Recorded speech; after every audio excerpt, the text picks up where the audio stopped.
This week we'll be covering Japanese urban legends and terrifying tales from Japanese culture. You won't want to miss it. So join me. It's an East meets West style mashup when all things nerdy become personified. Let's start with number 1 for the evening, the Snake Woman, otherwise known as Nure Onna. Nure Onna is more of a summer type deity. And, do you like being on the beach? Maybe go swimming for a nice warm day? Or, just feel your toes in the sand? Imagine that you're just lying down, you put down your towel, you throw off your clothing, and you head towards the waves on the beach, the nice, calming waves. And, you spot a woman in the water. And she has long, black, flowing hair. And she's flailing. Oh no, she's flailing. What do you do? Do you run and... Well, of course you run. The woman's freaking drowning out there in the ocean, right? I mean, you're gonna go. Well, you jump in the water and you swim out to her to be her savior. But when you get there, you come face to face, and all of a sudden, you're paralyzed. Well, this sucks, because now you notice that she's not much of a woman, but kind of a snake. And you also start to feel that your legs are starting to get a serious sense of cramp. Crap. Well, maybe you shouldn't have been such a hero. Well, now you're being slowly digested by the snake woman out in the beautiful waves of the shining day, with no one to thank but your damn altruism. Lessons learned, people. Don't save flailing beautiful women with long black hair out in the ocean. FYI. What's next on our list this evening? Let's go with the human pillars, otherwise known as the hitobashira. The hitobashira are human pillars. So, you think about living people inside walls and foundations. That's cool, right? Well, this tale actually dates back as far as 17th century Japan. And the story goes that as an offering to all of the deities, living people could be sealed inside buildings as sacrifices or pillars, whichever they so pleased. Actually, bones and other remains have been found on site of several different locations. So this kind of lends a possibility that human sacrifice was definitely involved in the making of these buildings, right? One such location is actually Jomon Tunnel, which is located in the Sekihaku Main Line. And in 1968, the aftermath of an earthquake, or maybe some kind of fated incident, a number of skeletons were discovered sealed into the walls, you heard me, the walls of the tunnel. 1968, folks. And they were all standing upright. The legend is that many of these structures still stand today, and perhaps modern workers should take note. Just how dedicated are you to your jobs? Are there ghosts walking around in those tunnels? Well, heck yeah. If I got cemented into a tunnel, I wouldn't be very happy about that either. So now we get over to Hanako San. Hanako San. Hanako San. So there's different legends involving Hanako San. Way number 1, just like I did, you can call out her name in the bathroom 3 times. This normally involves a public restroom, and she will appear to you out of the 3rd stall. Now, that's one way you can summon her. There's also that you can go in a building on the 3rd floor, on the 3rd stall, and knock. But if you don't have a third story, any story will do with the third stall and knocking. The most told one is the chant that you say to her. So you knock 3 times, and then you say, "Anata wa Hanako San ga arimasu ka?" Which in translation is, "Hanako San, are you there?" She might not be there, or she'll answer in a faint voice, "Watashi wo koko ni iru ya?" And if you translate that, it's, "Yes, I'm here," or something of this nature. If you choose to open the door, you will be greeted by a small girl in a red skirt and black bobbed hair, in which case she'll throw you in the toilet and drown you. This is a swirly gone bad. Why you would do this as a bizarre form of killing, suicide, whatever have you. But if it ever just gets you the urge to do it, well, now you have the way to know. It actually came about, the legend, in the 1950s. Hanako San, it's Toire no Hanako San, which means Hanako San of the toilet. It's a story about a girl around the 1950s. She's from elementary school who haunts the third stall of the bathrooms. Hanako San has been around since the 1950s. It's about a little elementary girl who haunts the third stall of the bathrooms. She's also been tied to the disappearance of many people from around the world. Usually she's wearing a red skirt with bobbed hair, cut while her hair is black. And it went viral around the 1980s, but it's believed to have existed since the 1950s. Hanako is told to be a small girl who died during the World War II period while playing hide and seek with friends at school. But there's actually others that say she was found in the bathroom by an abusive parent or hentai, pervert. But the most famous, and this is just what I've read around online, is that during World War II, she was killed in a bombing raid while playing hide and seek. So some say that she's just a really restless spirit. So that's how you summon her, that's her backstory, and that's what caused her to become Hanako San. Hanako San had a huge pour down in Japan and reached the national phenomenon stage where at schools, children were actually afraid of bathrooms.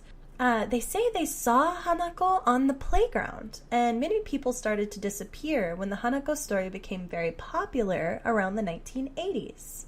There's also 2 stories that are much like Hanako. One is Kaishima Reiko, and another is Aoi Manto or Aka Manto. These stories I've covered a little bit before, so next time look for the toilet spirit, which is Aka Manto, and I believe that's episode 9 or 8, somewhere around there. So just look for that episode. The toilet spirit's got all kinds of neat details about that on there. I like to visit Japanese urban legends that come out of bathrooms. Why?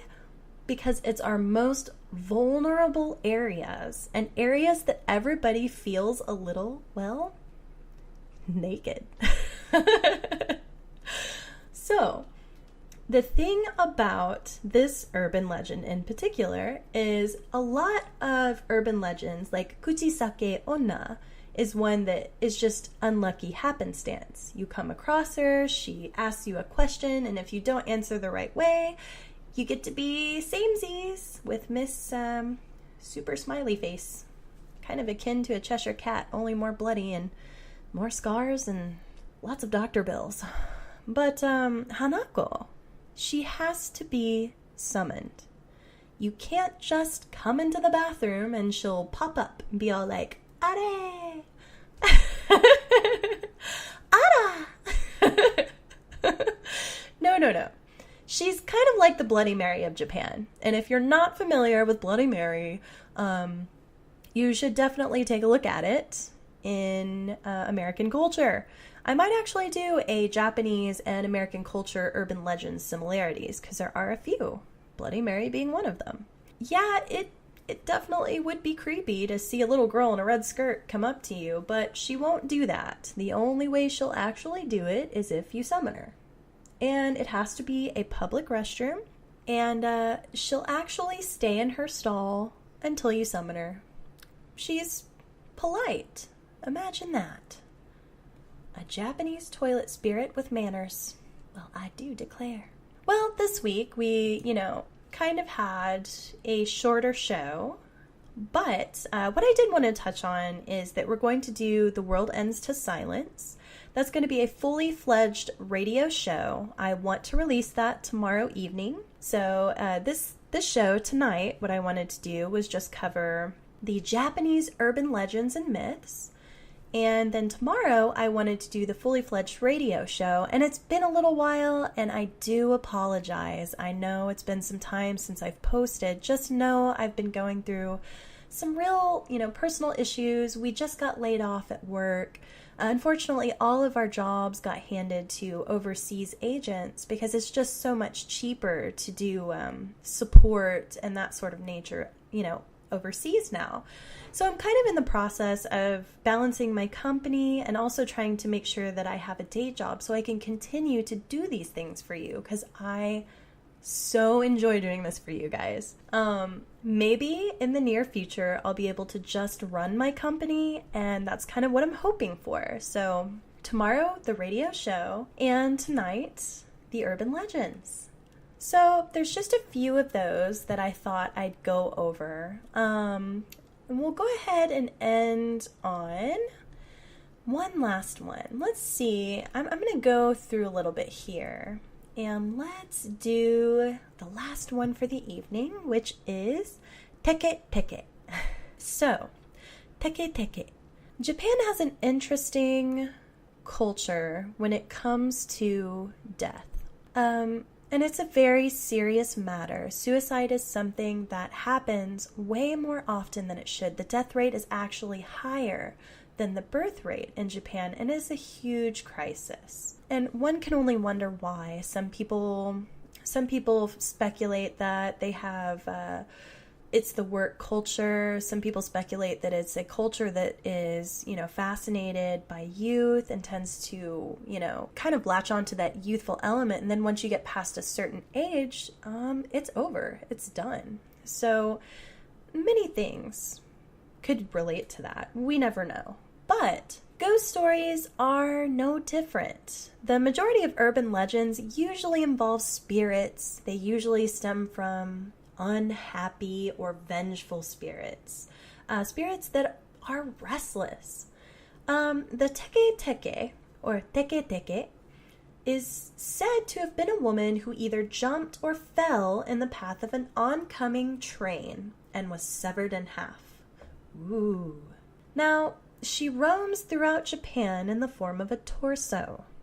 She drags herself along with her claw-like hands, and the sound she makes while moving is described as teke, teke, teke, teke, teke, teke, teke, teke, as she propels herself using her elbows to frightening speeds. Wow, that's kind of fun. I'd have to say I might crack up a little bit if I saw that in real life. Unless, of course, well, if you haven't, peed yourself in light of a woman crawling across on her elbows at frightening speeds, well, she can launch herself towards you and produce a scythe. So, the laughter might be cut short because she can freaking saw your ass in half, dude. And, if you choose to stick around, well, that's what's going to happen. So it's kind of mostly a cautionary tale for kids not to be outside past dark, as most urban legends are. If you look at urban legends across the board, it's always about some demon or creature that's going to drown you or scythe you in half or whatever else. So just keep that in mind, kids. Go inside, because the teke teke teke is going to get ya. We're going to go ahead and end on that note with the the scary urban legends. I had to get one more in. I know I said I was going to end on the other one, but there's so many awesome legends that are so exciting. It is just great. So, another thing I'd kind of like to do is maybe we can start doing some Japanese lessons. And if you guys like that segment of it, you can go ahead and, let us know. That's going to actually be switched over soon. That's going to embody everything that we do as a production company. We do mixed media, so you're going to start seeing a lot of changes with the Facebook page, our Twitter, our Instagram, all of that. All of it's going to be switched from my name over to the company name in order to get a different vibe and get some fun stuff going with the films. We've got some short films we're going to release. We've got something we're even going to enter into Sundance Film Festival. Super excited to get this going.